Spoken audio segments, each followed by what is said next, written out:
The President of the United States climbed into a catering container, was hydraulically lowered onto a truck, and driven out of camera view.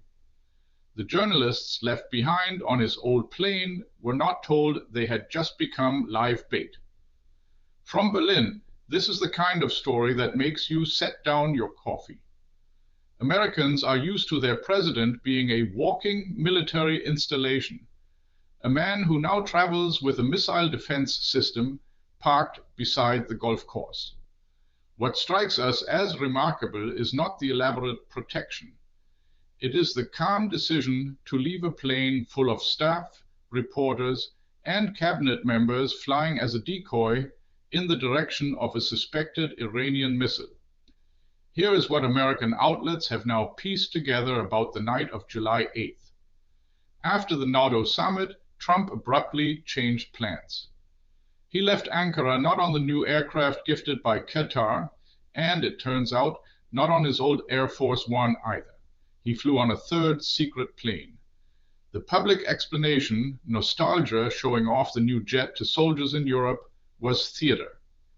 American and Israeli intelligence had picked up chatter that Iranian proxies might fire a portable anti-aircraft missile at Trump's plane as it took off from Ankara.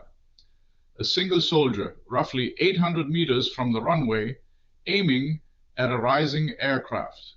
That was the fear. And yet, and this is the part Berlin notices, the threat was never solid. The Israeli information was vague. Some American officials openly wondered whether Israel was inflating the danger to nudge Trump into escalating the war with Iran.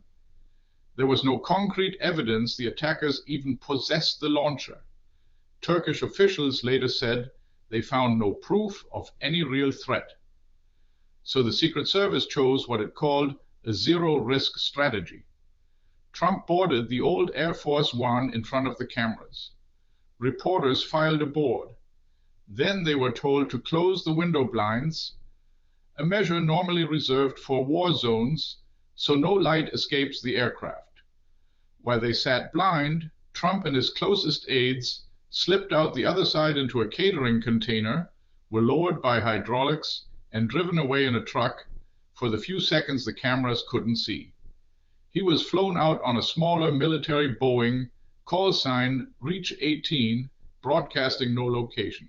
The old Air Force One took off as a presidential dummy, carrying the people who thought they were carrying the president. Now, one could admire the operational elegance, but the question a European audience keeps returning to is simpler.